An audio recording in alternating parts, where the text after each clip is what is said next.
Y bueno, veo que son ustedes muy numerosos y que son fundamentalmente jóvenes. Esto me compromete más.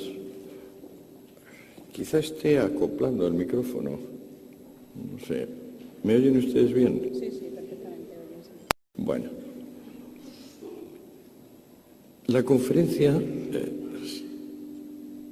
acopla, pero bueno. La conferencia tiene por título, que se le ha ocurrido ingeniosamente a los organizadores, llamarla Los enemigos de la realidad. A finales del año pasado publiqué el primer volumen de la obra que considero la obra de mi vida, porque es la única que, digamos, llevo trabajando 10 años en ella y a lo mejor me tomará todavía un par de ellos terminarla. Este libro se llama Los enemigos del comercio, de modo que la concatenación entre los enemigos del comercio y los enemigos de la realidad parece que es que les estoy a ustedes proponiendo que el comercio es la realidad. Esto sería bastante sencillo, quizás un poquito demasiado sencillo, dado que efectivamente estamos en una sociedad básicamente comercial. Mi libro, el de los enemigos del comercio, es una investigación histórica y voy a intentar resumírsela en esta, pues no sé, pues yo voy a intentar no hablar más de 40 minutos. ¿Hay coloquio luego? Sí. Muy bien, pues con mucha más razón. Intentaré no hablar más de 40 minutos e intentaré pasar rápidamente sobre 2.500 años de historia occidental, porque me parece que con la llegada de Internet, que nos ha permitido manejar enormes paquetes de información a velocidades lumínicas, lo primero que hemos conseguido, a mí por ejemplo, Internet me ha permitido consultar fuentes que en otro caso me hubiera vuelto loco, yendo a una biblioteca de un país y a otra biblioteca de otro. A mí personalmente Internet me da una fantástica información desde que hace 5 o 6 años lo utilizo, pero me da la sensación de que el efecto general que ha producido sobre el mundo esta mega revolución en el conocimiento ha sido más bien aturdirnos, dejarnos un poco estupefactos ante la cantidad, el volumen de lo que disponemos. No tengo dudas, por lo demás soy profesor hace 30 años, no tengo dudas sobre qué saben ustedes, porque cada año les examino. Yo he llegado a tener hasta 3.000 alumnos, porque estoy en una asignatura de primero de políticas y sociología. De modo que, aunque a ninguno de ustedes en particular les conozco ese fantasma de haberles estado examinando sin pausa. Este examinarles me hace ver cada vez con más claridad que estamos sumidos en una importante amnesia, que nos acordamos poco y que aquello que recordamos normalmente lo recordamos sesgado.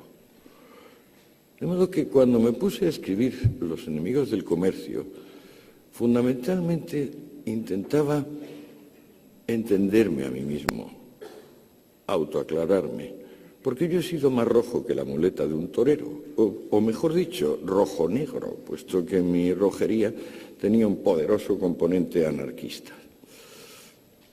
Ahora digo, pero ¿cómo es posible que yo haya sostenido cosas tan elementales, con tanta vehemencia, durante tanto tiempo? Bueno, ¿qué es lo que me faltaba entender de la historia de mi especie para poderme entender a mí mismo? Bueno, no me había dado cuenta de que llevamos unos 2.500 años litigando con dos modelos básicos de sociedades. Una, podríamos llamarla clerical militar o sublime, y otra la podemos llamar comercial, industrial o prosaica. El ejemplo más antiguo al cual podemos remitirnos para hacernos una idea es el de Esparta y Roma. Me imagino que bastantes de ustedes habrán visto la excelente película 300, donde se cuenta la historia de Leónidas en la batalla, en el combate que libra con la Segunda Guerra Médica, no, la primera, no, la segunda, con Jerjes. ¿Qué era Atenas? Ustedes recordarán que Atenas, pues claro, es la patria de Platón, de Aristóteles, del arte, de la arquitectura. Sin embargo, Atenas es básicamente una sociedad comercial. Atenas empezó exportando, cuando consiguió ya un cierto nivel importante de producción, aceite, vino y cerámica. El gran legislador ateniense, Solón, insistió siempre en que Atenas había llegado a prosperar y podría llegar a ser admirable mientras no extendiese en demasía la proporción de esclavos respecto de hombres libres. Este es el eje de mi exposición. La proporción, va a ser el eje de mi exposición, la proporción que cada sociedad tiene en cada momento de esclavos en relación con hombres libres. Cuando Atenas despegó con Solón, a principios del siglo VII a.C., había pocos esclavos y hasta tal punto había prosperado materialmente que el número de personas pertenecientes a la clase media permitía ir a elecciones y ganarlas.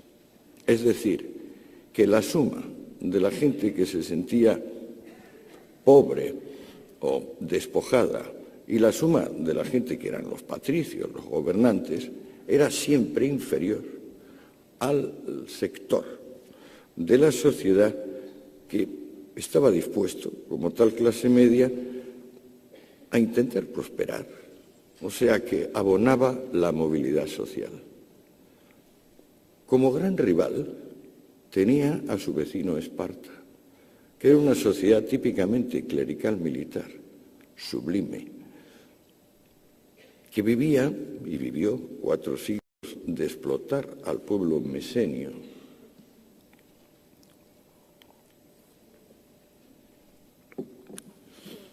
cuyo equivalente a Solón, Licurgo, había decidido disuadir a su pueblo de cualquier iniciativa comercial o industrial, prohibiendo la moneda tradicional, que por cierto fue inventada por Solón, o sea, acababa de inventarse la moneda fraccionaria, impuso una moneda de hierro, impuso que todos los hombres comiesen en sus cuarteles la misma comida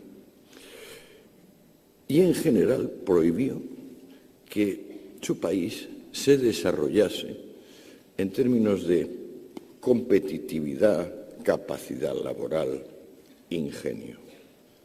Esparta desde entonces iba a ser la canonización del heroísmo, de la guerra, el verdugo de las democracias. Por eso, tras una larga guerra que duró un poco menos de 50 años, la guerra del Peloponeso, acabaría imponiéndose a Atenas y liquidando a las ciudades que, como Atenas, formaban parte de la Liga Délfica o la Liga Democrática. En la antigüedad no tenemos ninguna democracia que no sea sociedad comercial. Por aquello que les dije antes, porque solo una sociedad comercial tiene una clase media de tamaño suficiente como para admitir periódicas elecciones.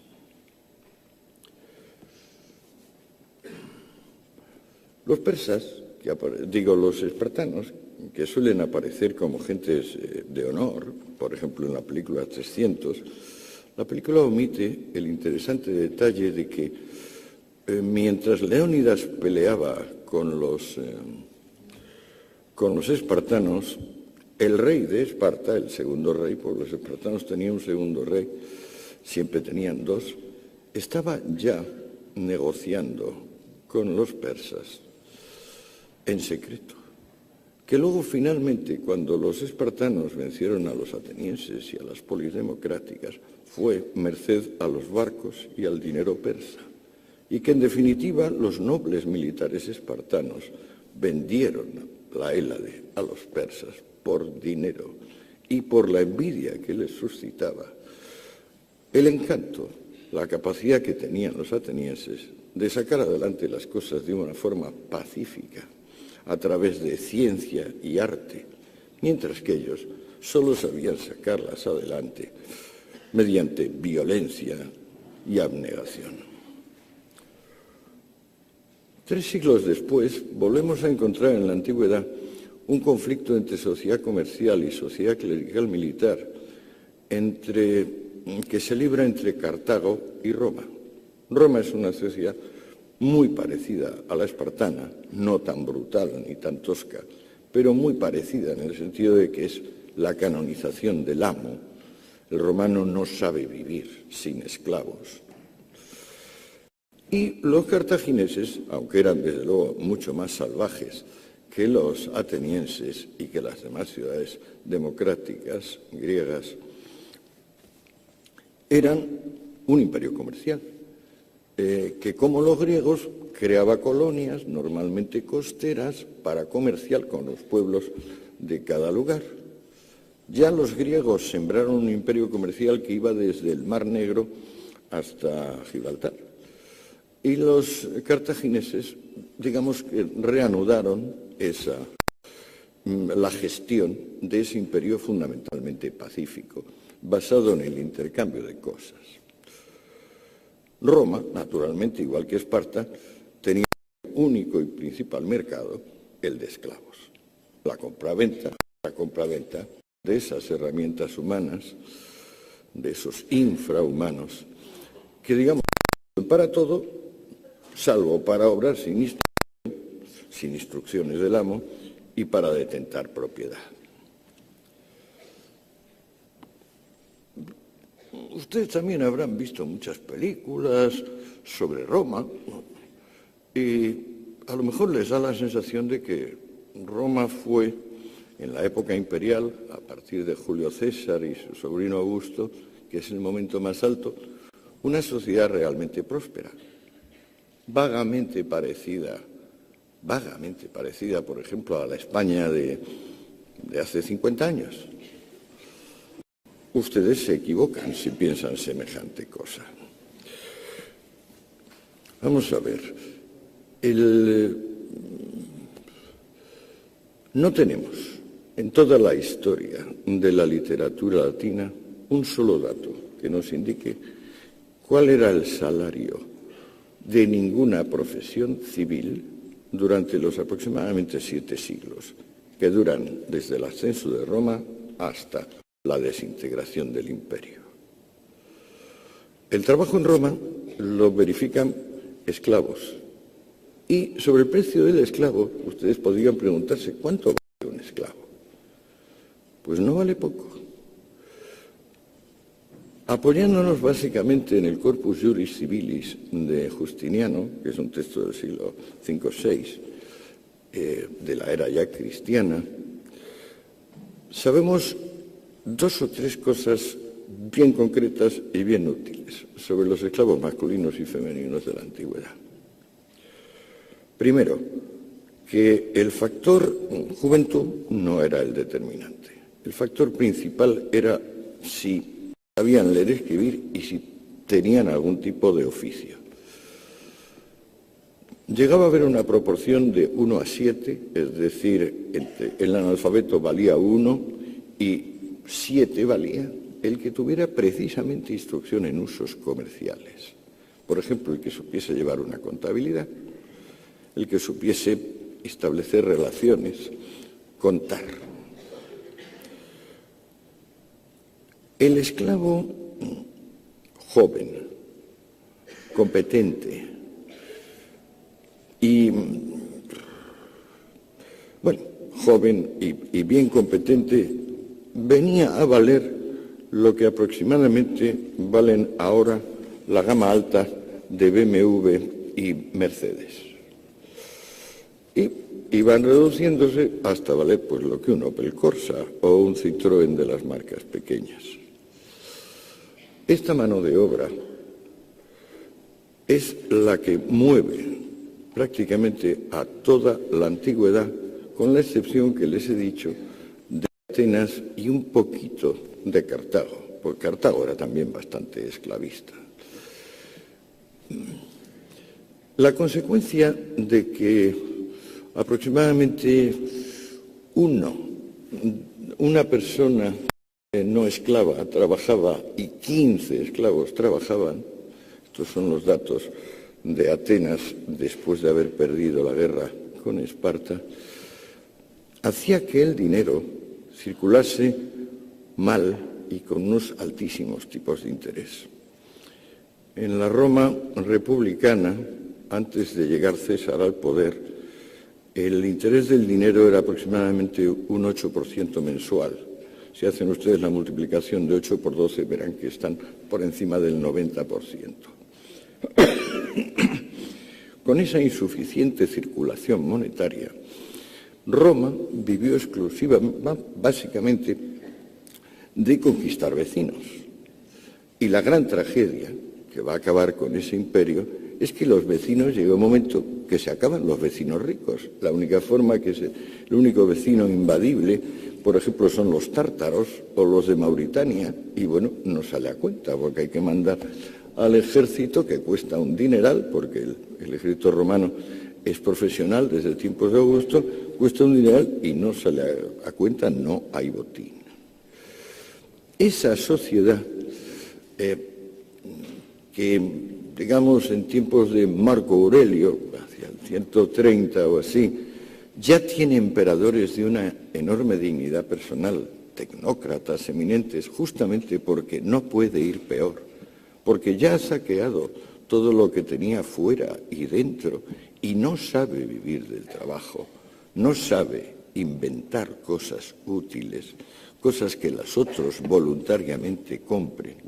Esa sociedad donde lo involuntario ha crecido tanto que prácticamente ya para tiempos de Marco Aurelio no solo es que la inmensa mayoría del cuerpo social son esclavos, sino que la inmensa mayoría de los libres son también esclavos, porque están obligados a prestaciones voluntarias de distinto tipo, que prácticamente les obligan a ceder su casa para que venga el ejército, ceder como alojamiento militar, ceder sus animales y sus aperos de labranza.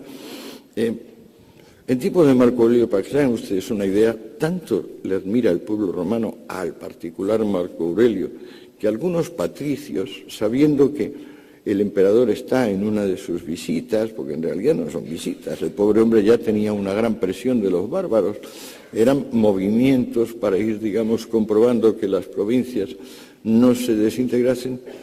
Algunos de esos aristócratas romanos se suicidan admirando a Marco Aurelio, simplemente porque saben que la visita del emperador les va a llevar a una situación de absoluta ruina.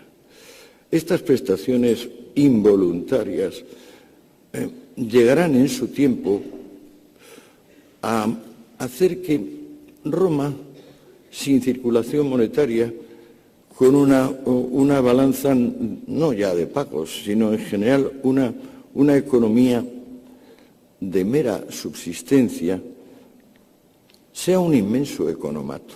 Estoy seguro también de que ustedes no lo habían pensado. Se piensa que el economato pues, es lo que hubo después de la Guerra Civil en España y que eso creó el extraperlo, que Cuba es un economato en el sentido de que la gente pues, recibe cosas gratuitas. Bueno, el invento del economato es un invento romano. En tiempos de Julio César, aproximadamente 500.000 de romanos recibían unas percepciones pues, que eran trigo, aceite. Cuando venía una buena casualidad, también se les regalaban hasta cremas para baños públicos, porque así de extravagantes eran los romanos. Pero el mundo romano, que las películas nos transmiten como fastuoso, mirado un poco de cerca, a lo que más se parece es a la picaresca española del XVI. Es decir, las personas aparentan, los ricos son pobres vergonzantes, los pobres son pobres miserables, y en realidad la diferencia entre hombre libre y esclavo va desapareciendo debido a la ruina económica. ¿Qué surge entonces?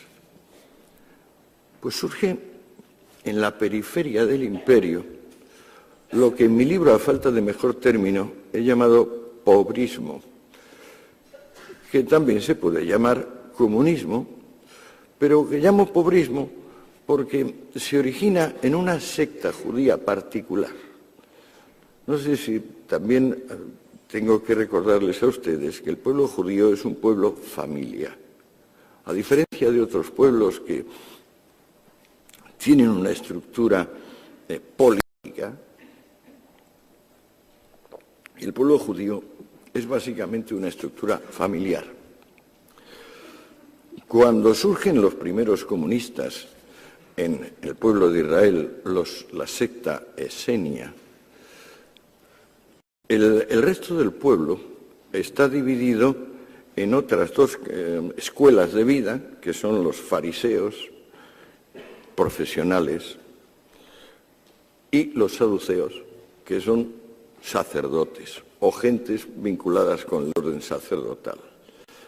Anexionados a los fariseos están los levitas, que podemos traducir por terratenientes.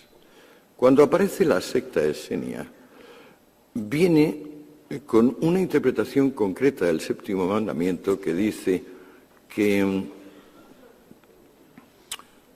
hurtar es comercial. O sea que el que practica el comercio roba a sus semejantes. Una interpretación original y que tendrá un enorme éxito cuando los esenios se conviertan en secta ebionita, porque entonces renuncian a lo que aislaba al esenio, que es una obsesiva necesidad de pureza. Los esenios vivían ahí por Qumran, en valles desérticos, escapando como podían del contacto con cualquier otro, y tanto temor tenían a infectarse con la impureza, con la falta de virtud de los demás, que si, por ejemplo, un esenio de rango superior se le acercaba a menos de 1,5 metros, un esenio que no era tan puro, el primero debería empezar a descontaminarse con abluciones sin parar. Eso les obligaba a construir enormes aljibes en los lugares donde vivían, porque como al ser desérticos son lugares donde llueve una vez al año o dos, pero construyendo enormes aljibes podían tener el agua necesaria. Los esenios van a perder esa fobia de contacto, esa obsesión por la pureza, y se van a convertir en secta ebionita. Ebionim significa hombre pobre, secta ebionita, secta de los hombres pobres, que va a ser impulsada por dos primos hermanos muy elocuentes, Juan Bautista y Jesús de Nazaret. No necesito, de eso sí que saben ustedes, espero que la amnesia no haya cubierto tanto las hazañas de Juan y de Jesús, que predicaron no ya que el comercio era, sino que la propiedad privada era un robo y el comercio era. Ahí empieza, a mi juicio, el comunismo, porque se puede decir que los espartanos tenían algún tipo de comunismo militar. Incluso también había dicho que la casta gobernante no debería poseer bienes y debería tener, incluyendo las mujeres. Pero el verdadero comunismo, el que nosotros consideramos tal, el que reelabora Carlos Marx, ese es la enseñanza vertebra los evangelios. Allí se dice que hay oposición entre Dios y el dinero, que un rico no podrá entrar en el cielo, igual que no puede pasar un camello por el ojo de una aguja. Y, yo resumo el programa pobrista en mi libro en 15 páginas de frases del Evangelio. No puedo entrar en eso, porque ya se nos echa el tiempo encima. Vamos a ver dónde estamos. Sí. Si coordinamos la aparición del mensaje comunista con la desintegración material del Imperio Romano, tendremos una inyección de entusiasmo y de energía de tipo exclusivamente espiritual. Como con los cristianos viene el amor al más allá y el desprecio al más acá, la preocupación que sentía el ciudadano romano ante la desintegración material de su mundo se interrumpe, porque lo que se quiere es el otro mundo. Y así nos vamos a pasar por lo menos 1000 años esperando el juicio final. El juicio final es el acto básico donde, como dice el Evangelio repetidamente, Dios convocará a los ricos y a los pobres, castigará a los ricos y así los pobres quedarán enormemente satisfechos viendo cómo aquellos que habían disfrutado de las bondades de este mundo resultan castigados, y no ya castigados con la muerte, castigados al tormento eterno. Por entonces, el imperio tiene unas pequeñas dudas acerca de si va o no a cristianizarse, que se despejan pronto, debido a la propia crisis económica galopante.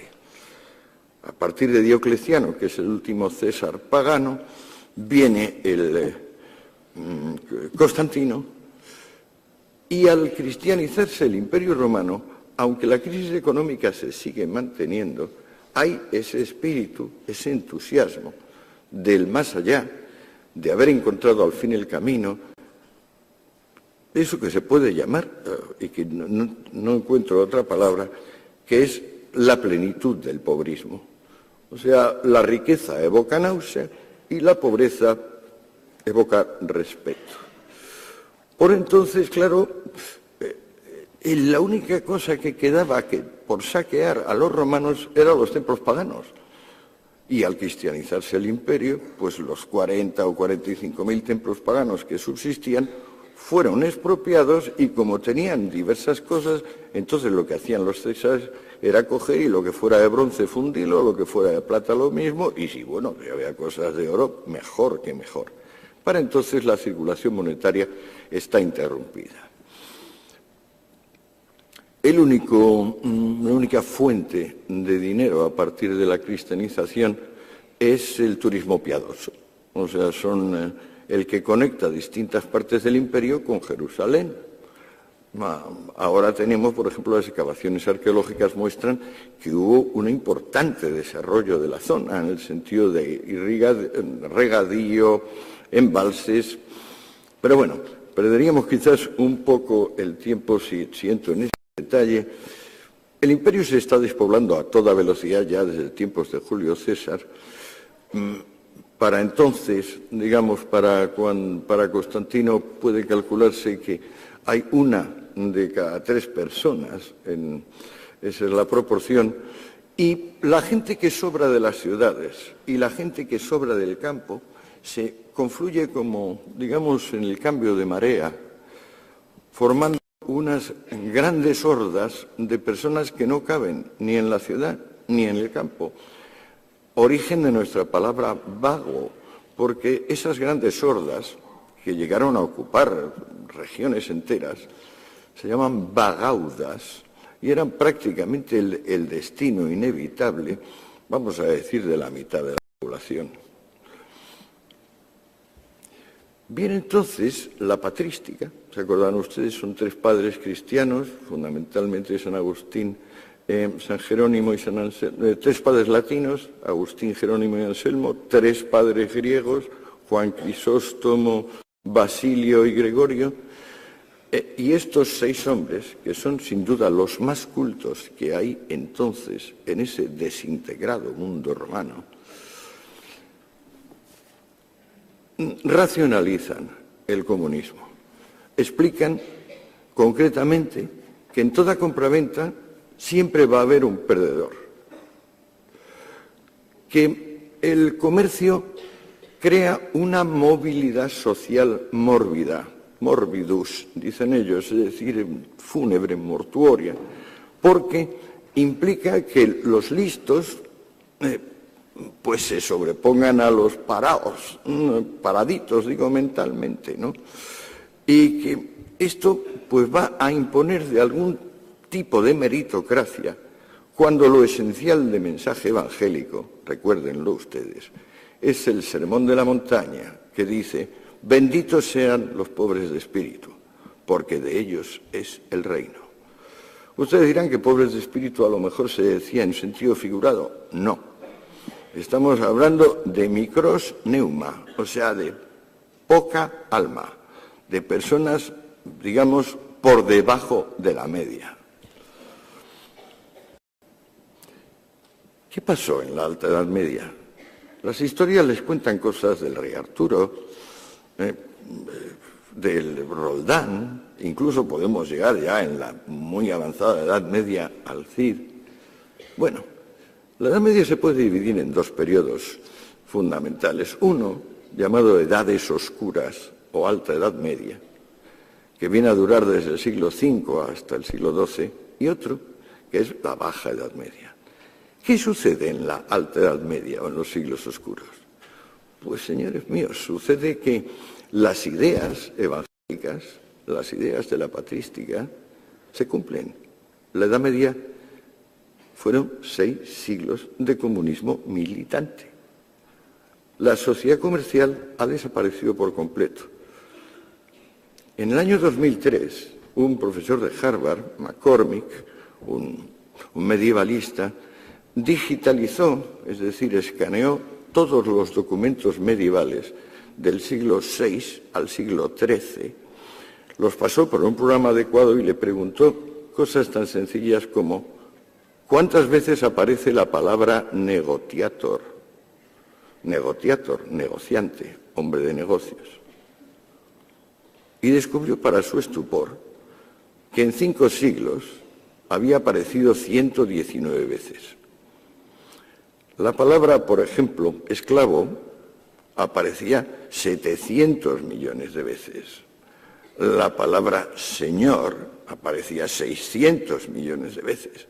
¿Cómo es posible que se desvaneciese léxicamente algo? Pues porque se había desvanecido su fundamento. En los siglos oscuros, el fenómeno ligado a la efectiva desaparición del comercio es que se embosca el territorio, se pierde la relación y cada una de las zonas donde queda población está obligada a la autosuficiencia. Lo que pasa es que esa autosuficiencia, desde el punto de vista de la patrística y desde el punto de vista del Evangelio, esa autosuficiencia es lo justo y lo bueno. Y se manifiesta en autosuficiencia religiosa, y eso son las abadías y conventos, es decir, son las reuniones de monjas y de monjes que se aíslan del mundo en la espera del más allá, y las comunidades laicas que se llaman cortes, que también se concentran en unos pequeños lugares e intentan, pues eso, ser autosuficientes.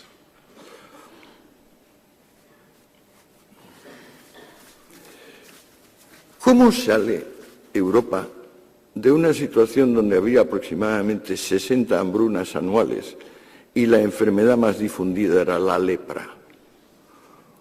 Todavía en el siglo XIII había 500 leproserías en Inglaterra. Imagínense ustedes las que podía haber en el siglo VIII. ¿Cómo sale Europa realmente de esa miseria? Pues cogiendo a la gente joven y bonita de ellos mismos y vendiéndolas a los bizantinos y a los árabes, que son los únicos que tienen una entidad como compradores. De modo que se produce una evolución del esclavo al cautivo, porque ya, naturalmente, como la única empresa mercantil que hay es la caza y captura de cautivos, pues claro, el cazador no está dispuesto a distinguir si el que va a capturar es de familia noble, medio noble, plebeya o si es un esclavo. Simplemente se va a atener a su aspecto. El origen de la economía europea es el tráfico con cautivos. La primera capitalización que se consigue tras los siglos oscuros es ese tráfico. Es un poco triste toda esta historia. Se va poniendo sombría y oscura, como su propio nombre indica. En aquel periodo, digamos, cuya figura principal es Carlomagno y su hijo, Luis el Piadoso, Ludovico Pío, las leyes consideran que la propiedad es en realidad colectiva. Uno se pone a pensar en de quién es esa tierra y se descubre que es de fulano, de la familia de fulano, del ayuntamiento, del rey, y entre el rey y el ayuntamiento del señor feudal correspondiente. La propiedad es intransmisible, pues. No se puede ni comprar ni vender. Y en los pocos casos donde se intenta hacerlo, los tribunales lo anulan, porque hay algún pariente que se interpone y dice que han vendido una cosa que no era en realidad suya. La gran figura que les digo, Carlomagno, por ejemplo, es un analfabeto. En su tiempo, la donación de bienes a la Iglesia y la conquista militar de territorios, casas u objetos son los únicos modos dignos de adquirir. El dinero es tan escaso, el dinero verdadero, porque hay muchísima falsificación, claro, que se tesauriza. Es decir, se mete en anaqueles de los castillos o se pone en custodias de las iglesias o de las catedrales y se exhibe, pues como ahora podemos exhibir una joya o un cuadro o una escultura. Tanta miseria hay en ese mundo que vive exclusivamente de vender a sus hijos e hijas a los árabes y a los bizantinos, tanta que no se puede mantener al esclavo. Al esclavo trabajaba por techo, comida y ropa. Pues bueno, ahora no hay forma de darle ni techo, ni comida, ni ropa.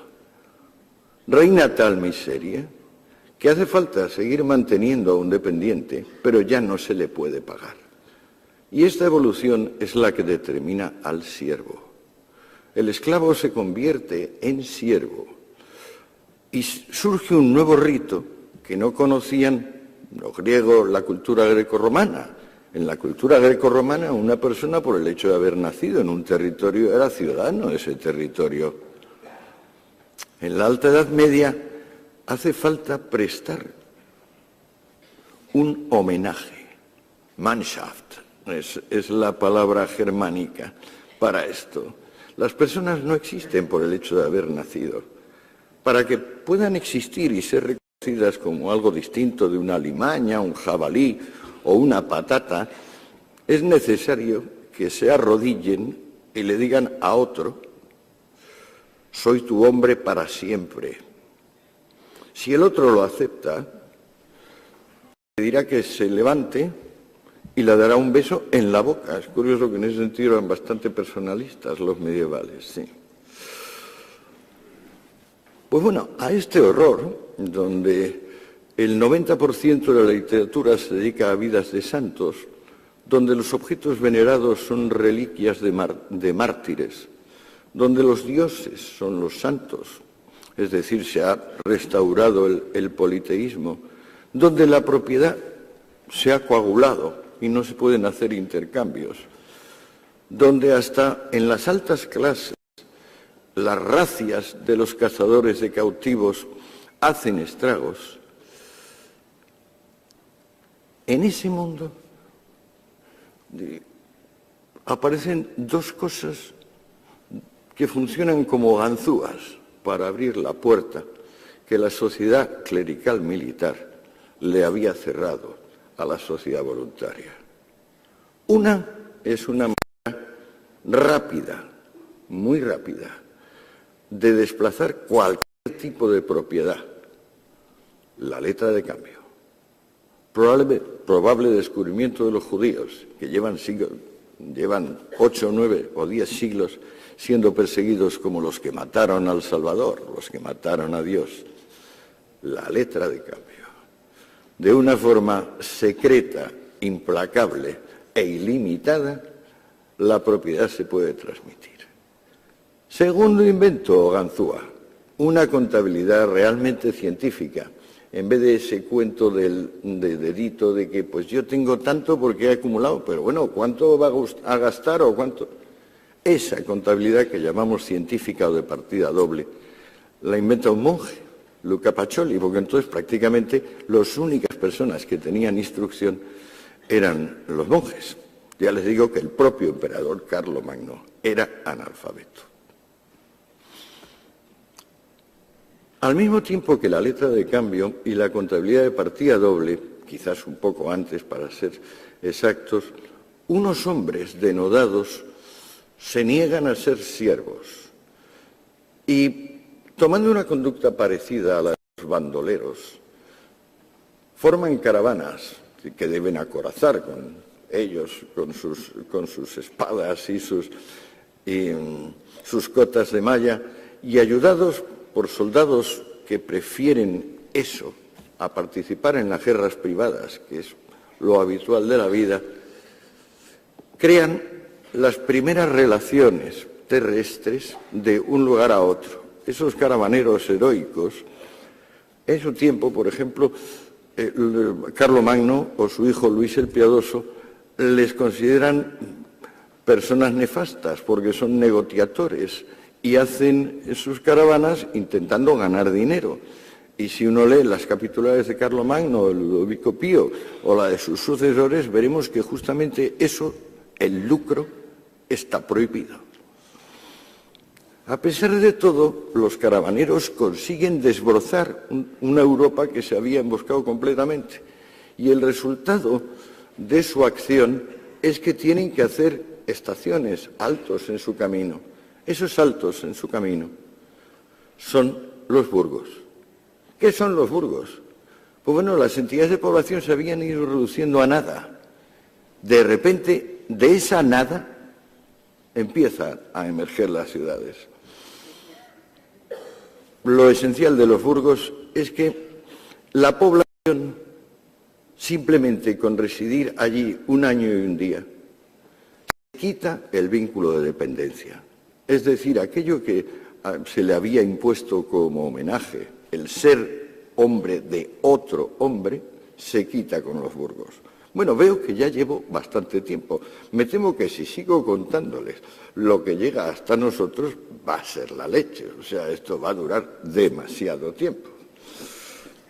Vamos a ver cómo demonios de esa situación, donde estamos en que los caravanas acorazadas han conseguido desbrozar un poco una Europa emboscada, y empiezan a surgir los primeros burgos o ciudades libres o ciudades comerciales.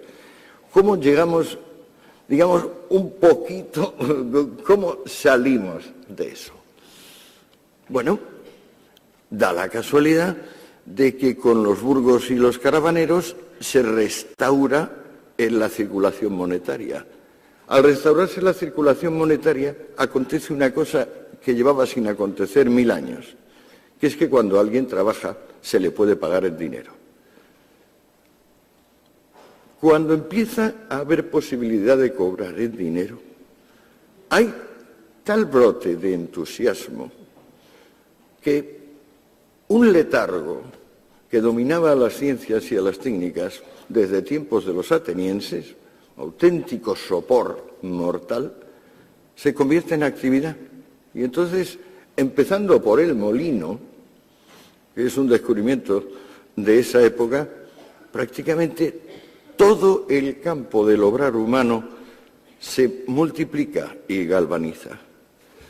Con la circulación monetaria se restaura el ideal de sociedades autogobernadas en vez de sociedades jerárquicas en el estilo clerical militar. El momento fundamental de cambio coincide con lo que ustedes llaman, vamos, la reforma y la contrarreforma. Recordamos de la reforma y la contrarreforma que estaban opuestas, es decir, contra los luteranos. Y sin embargo, en un punto están totalmente de acuerdo los reformistas y los contrarreformistas, que son los jesuitas, en que el cristianismo tiene que dejar de ser pobrista. Y lo primero que leemos, si leemos, por ejemplo, a los jesuitas o a la Escuela de Salamanca, por hablar de los católicos, o si leemos a Calvino o a Lutero, lo primero que vemos es que se le dice al fiel: estás obligado a ser un profesional competente, estás obligado a ganarte la vida bien, estás obligado a ser rico, estás obligado a prosperar. El cristianismo, pues, ha renunciado a ser comunista. ¿Pero le ha tomado cuánto? Pues si Lutero y Calvino son del 16-17 y el imperio se ha cristianizado en el siglo IV, pues hagan ustedes una idea, tendrán bastante más de 1000 años. La evolución de un cristianismo ya no pobrista va hacia las democracias. Pero fíjense ustedes que cuando se consigue la democracia, hay dos modelos de democracia completamente distintos. La democracia que podemos decir prosaica, que es la que se impone en los Estados Unidos, y la que antes se ha impuesto en Inglaterra, corresponde con la democracia que yo me gustaría llamar patético-enfática o sublime, que es la que va desde Rousseau en adelante. O sea, la Revolución Francesa. Y más concretamente el periodo del terror de la Revolución Francesa. El periodo del terror se puede definir como aquel momento en que la masa en general rompe los diques que separan estamentos, clases sociales y encarna en un solo individuo que como guía o custodio de todo legisla. Esto sucedió en la Revolución Francesa con Robespierre y no ha dejado de suceder en el modelo, digamos, de democracia sublime, democracia de masas, que se puede también llamar democracia popular. Para entonces, el comercio y la industria no es ya que se han desarrollado, sino que han alcanzado el nivel de la máquina de vapor, de la mecanización en general del cultivo agrícola. Ya estamos hablando de una sociedad más o menos parecida a nosotros, donde lo que antes era fe y oficio bélico es básicamente profesión, capacidad profesional. Por profesión se entiende acto útil para un tercero.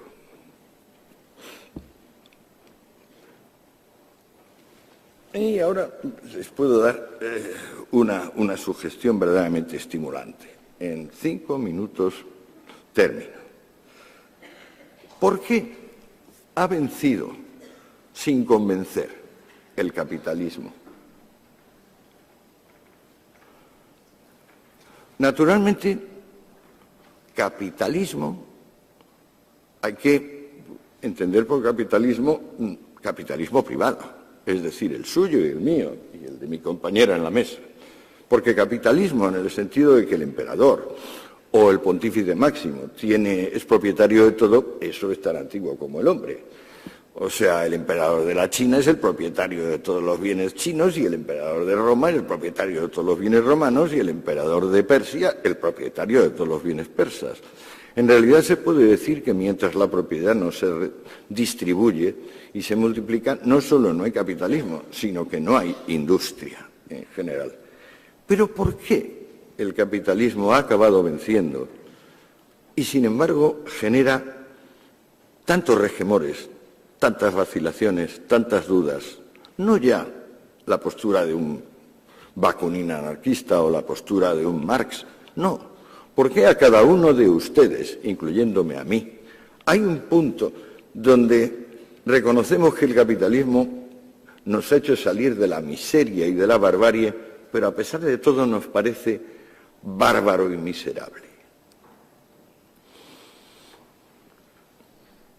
Puede tener relación con que si le quitamos a la vida su componente religioso, es decir, el que de repente alguno de ustedes o yo nos declaramos profetas y mesías y les suplicamos a los demás que nos sigan porque vamos hacia la salvación, o también pueden ustedes elegir entre hacerse jefe de mafia o jefe militar y igualmente encauzar, podemos decir que el proseísmo del comercio y de la industria pone a la gente en su lugar de una manera un tanto extraña. Digo un tanto extraña porque en vez de deberse a inspiración divina o victoria militar, es siempre una combinación de suerte, básicamente suerte, y tenacidad. El comercio, no solo el comercio, el profesionalismo en general, puede ser bien injusto. Es decir, puede haber un profesor que tenga más méritos que otro y, sin embargo, ocupe una posición inferior. Pero a pesar de todo, en general, existir la profesión de profesores ya indica que hay una hacienda pública lo bastante capaz como para tener enseñanza superior y que, por tanto, ya hay un entramado de relaciones comerciales e industriales que han permitido estar por encima, por ejemplo, del mundo aquel de los cautivos que les contaba. Pero, entonces, lo que molesta del capitalismo es quizás que tiene un elemento de meritocracia, por meritocracia, mérito, es decir, una sociedad donde más o menos los dos únicos factores que influyen son, uno, la suerte, dos, la tenacidad o la habilidad de cada individuo. ¿Es eso todo? Por eso nos molesta el capitalismo y nos parece de alguna manera un sistema eficaz pero bárbaro. Yo sospecho que no. Yo sospecho que lo que hace del capitalismo un sistema difícil de tragar, que tiene éxito pero que no tiene éxito, es que está basado en la destrucción, pero en una destrucción que crea. Es decir, lo que da dinero, lo que da prosperidad, lo que aprovecha en general a todos, es una destrucción creativa que, si les digo la palabra, la van a entender enseguida. Innovación. El capitalismo ha ido descubriendo nuevos métodos para hacer lo antiguo, nuevas cosas que no se habían descubierto, nuevas reuniones de individuos, nuevas asociaciones, en general, todo nuevo. El mundo actual tiene muy poco que ver con el mundo que hemos estado hablando de la Edad Media, muy poco. ¿Por qué? Porque ha prosperado la innovación.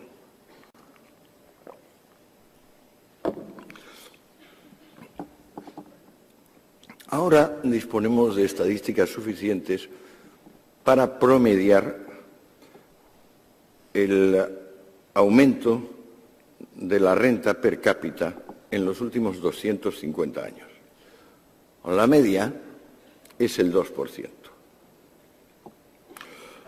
De modo que hemos subido aproximadamente un 500% en 250 años. Donde había una judía, ahora hay 500. Donde había un zapato, ahora hay 500. Aproximadamente. Y sin embargo, fíjense ustedes que en nuestros corazones todavía se dice que las desigualdades crecen. La maquinaria de producción masiva en la que consiste la industria capitalista es fundamentalmente masiva. Y quien realmente se ha ido de la película son los pontífices, los señores feudales, los autócratas. En las altas esferas económicas actuales hay mucha más movilidad todavía que en las bajas. salvo un par de dinastías industriales que se han conseguido conservar 100 años, no hay nadie que se mantenga en la cumbre. El sistema capitalista está basado en una destrucción creativa, una innovación que afecta principalmente a las personas y que beneficia fundamentalmente a las masas. No queremos ver esto. ¿Por qué no queremos ver esto? Yo me lo he preguntado a mí mismo, porque naturalmente es sondeando mi corazón donde he encontrado estas extrañas paradojas. Pues bueno, a mí me parece que tenemos una nostalgia del amo y del siervo, y que con el capitalismo privado se han acabado los amos y los siervos.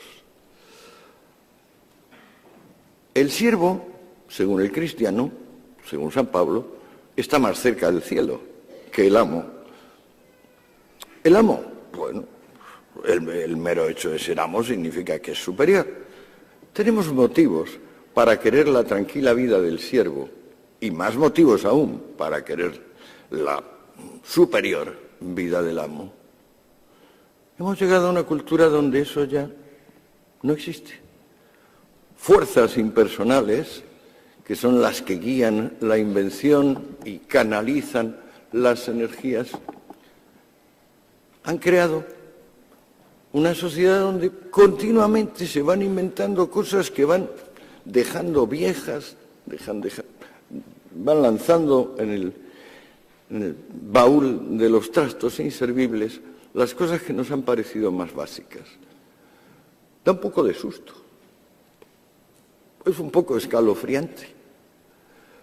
Pero si lo que queríamos era tener más de todo, empezando por los paquetes de información a velocidad hiperlumínica que da Internet y terminando por el subsidio de paro, nunca, jamás ha habido nada ni remotamente parecido a la plenitud del presente y concretamente a la plenitud del presente en la órbita occidental.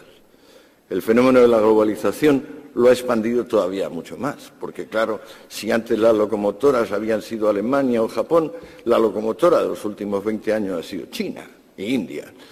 Y eso, claro, ha incrementado todavía mucho más la renta per cápita, porque cuando hablamos de economía deberíamos siempre, digamos, reconducir esas magnitudes a renta individual.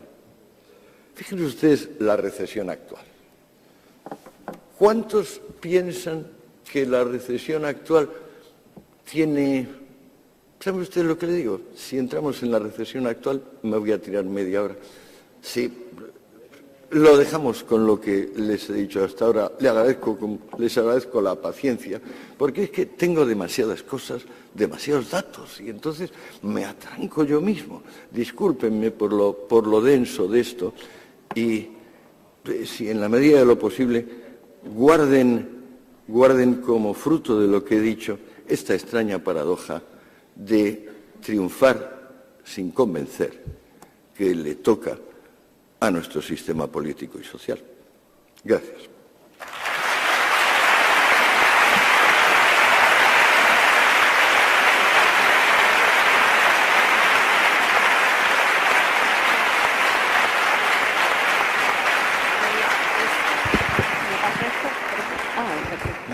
Ahora ya sí que lo hemos conseguido. Bueno, pues se abre el debate.